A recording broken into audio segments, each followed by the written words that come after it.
turning it over, the other team takes it down and scores. That can be a deflator for a football team. Now it's up to the offense to get back out on the field and pick things up. Now, they're out there. We'll see if they can pick those things back up. 51 yards now on the ground on just 7 carries. One play has them up past the 40 already, and another 1st and 10.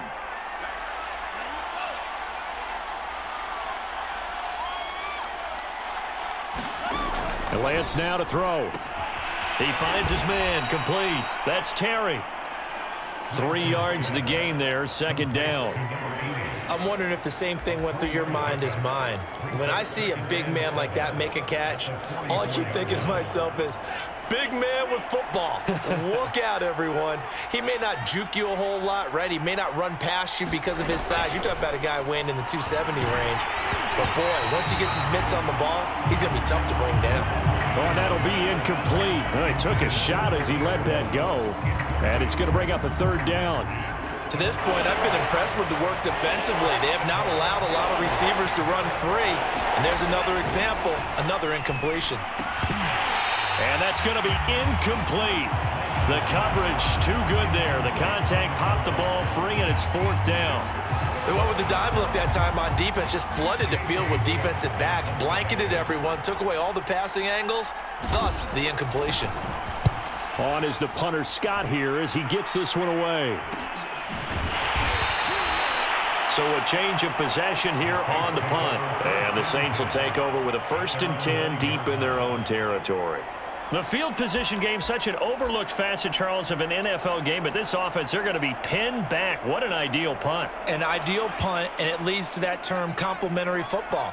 Because them doing that puts their defense in a great spot, doesn't it? Gives them a chance. If they want to be aggressive, try and maybe get a safety out of this whole thing, it puts them in that position. And they were backed up to start the drive, but not anymore. Now, that's the play call that the offensive coordinator had in his head. You saw the end result. He wanted to go ahead and push the ball downfield, and that's what they did.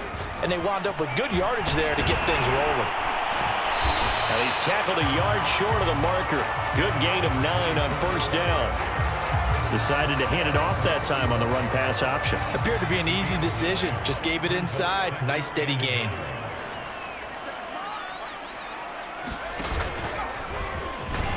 And he'll be brought down shy of the 40 at the 38-yard line. So, CD, you talk about this football team. Some of the whispers and reports, the social media posts, they hint at a locker room that's splintered, badly splintered. There was talk earlier, some guys might walk away entirely, but that hasn't happened, however, at least to this point. No, and sometimes some of that talk is just that, talk. I mean, guys often say, that's it, I'm out of here, and then they realize, I'm not ready to retire yet. What am I going to do now? And they're really ready to come back and dive back in. In fact, we've got guys who are wearing gold jackets in the Hall of Fame that talked about retirement the last 6-7 years of their careers. So that's not always real. And sometimes you just have to go ahead and ride it out. And this is an opportunity now for everyone in this locker room to move forward. Well, I like that right there. Not only was it the right play, throwing it away like that, frankly, I think it was the only play. Yeah, got outside of the pocket, realized he had nothing, just chucked it free. Yeah, live to fight another down, right? And he'll let this one go deep for Chark. And that will be incomplete. Well, they weren't scared to let it fly, but it falls to the ground and brings up 4th down. That might be the 3rd down stop that they needed because they've had a lot of trouble slowing down this offense in the first half. This might be their opportunity to get off the field. So they're forced to punt on 4th as this one's away.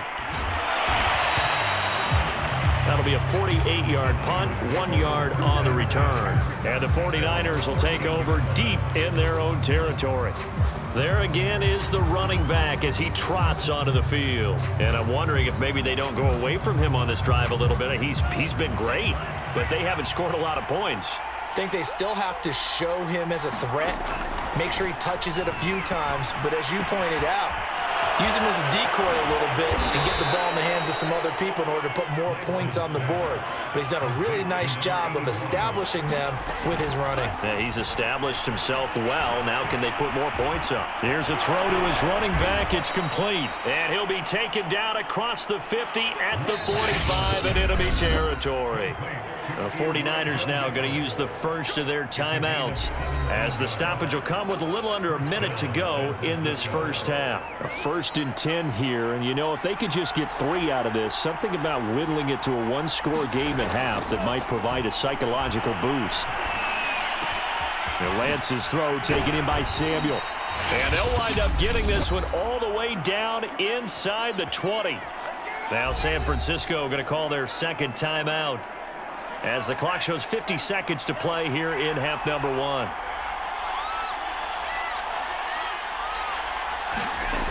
Inside the red zone here, they'll look to throw. This one into the hands of Kittle, the tight end.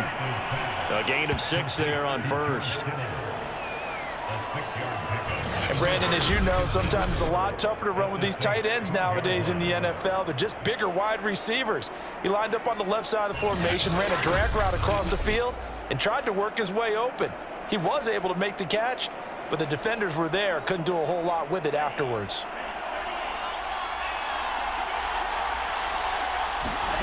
Lance looks to throw again.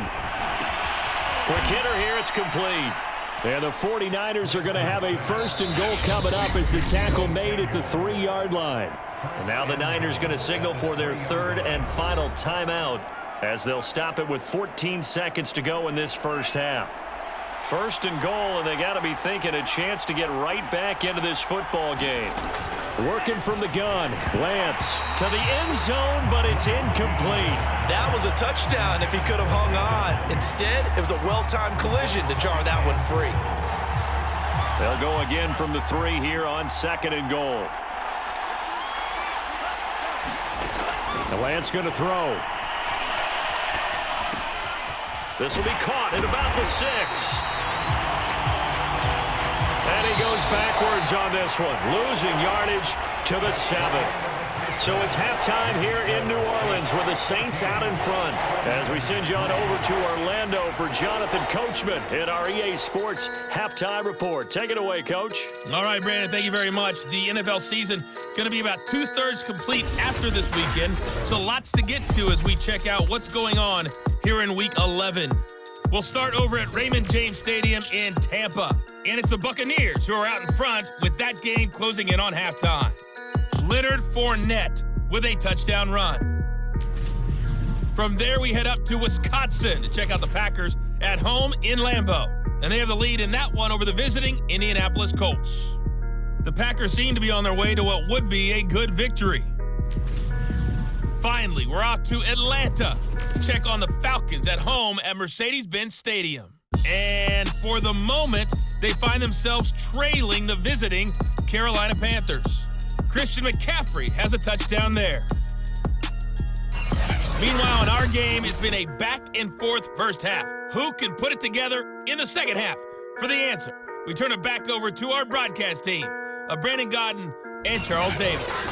All right, Coach, thank you, and we welcome everyone back for quarter number 3.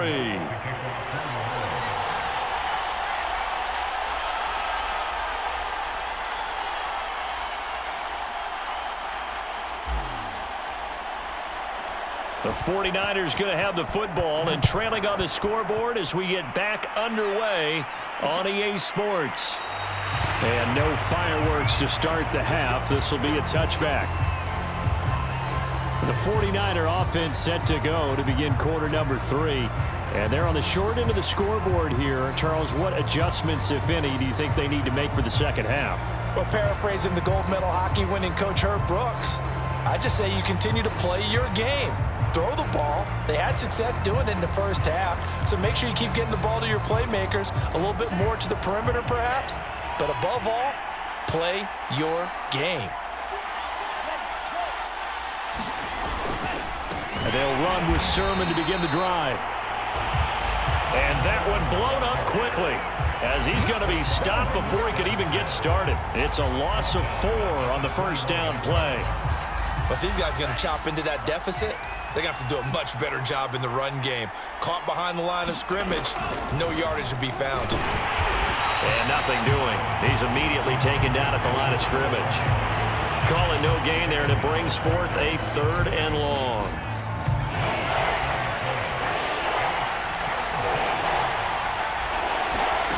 Here's Lance to throw it. Oh, look at the juke. And they're able to get this one across the 35. With nowhere to throw it, decided to scramble, and a nice job, CD. Got the yardage that he needed. Yeah, and his teammates are certainly going to appreciate that effort, even if his coaches don't, because they would have wanted him to slide and protect himself. But he chose team gain over personal protection.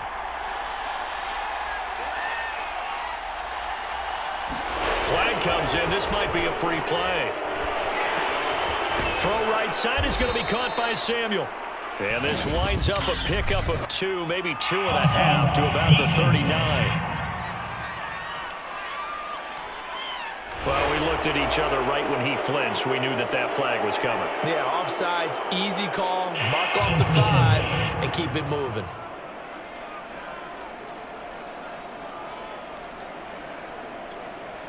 Now they'll try to take advantage of that offsides call. Here's 1st and 5. Lance, a give now to Sermon. And he'll go down right around the 47 this time. Well, that was a unit that understood exactly where the first down marker was, handed it to their guy who could run it, created some space, and he got there. A couple of first downs on the drive already, as they'll go from the 47 now on 1st down. Now a run with Sermon. And he'll lose yardage on the play back at the 45-yard line. 2 yards the loss, 2nd and 12.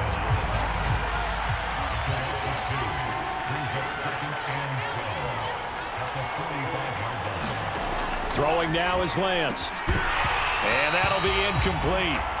Took a pretty good shot as he tried to pull that one in. Couldn't hang on, 3rd down. He did a fine job there of not hitting it before the ball arrived, and I've got to tell you, you can often mistime that play because of the angles of approach. When you're going to get him, sometimes you panic as well and think, I've got to be there right now. Instead, in this case, timed it perfectly and knocked it free. To throw, it's Lance. And hit behind the line. He lost the football. It's loose. The Saints say they have it, and they do. Well, that's a down and distance coaches always talk about trying to avoid, isn't it? I mean, that's 3rd and long, and you just know they're pinning their ears back and coming after him, sometimes even with extra pressure. And he knew that. I mean, he knew they were coming. He just fumbled it. Yeah, he knew it. The offensive line knew it. Everyone did, yet the pressure was still there, and he ended up coughing it up. Flush to his right. On the run, he'll let it go deep, right sideline. He was trying to find his tight end, Josh Oliver. And it's 2nd down.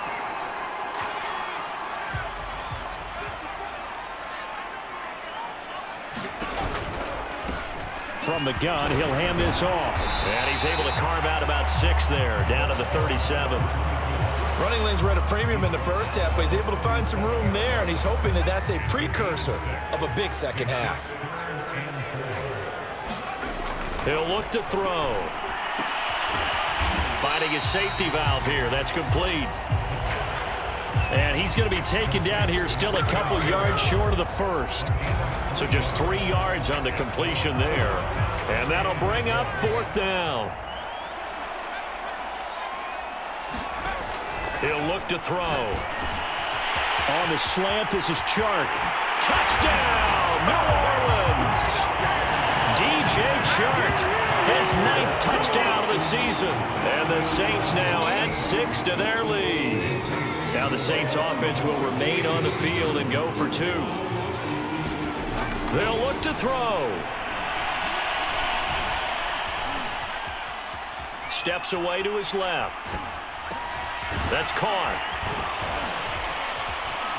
And he will get into the end zone to extend the lead by 2 more. So they go with a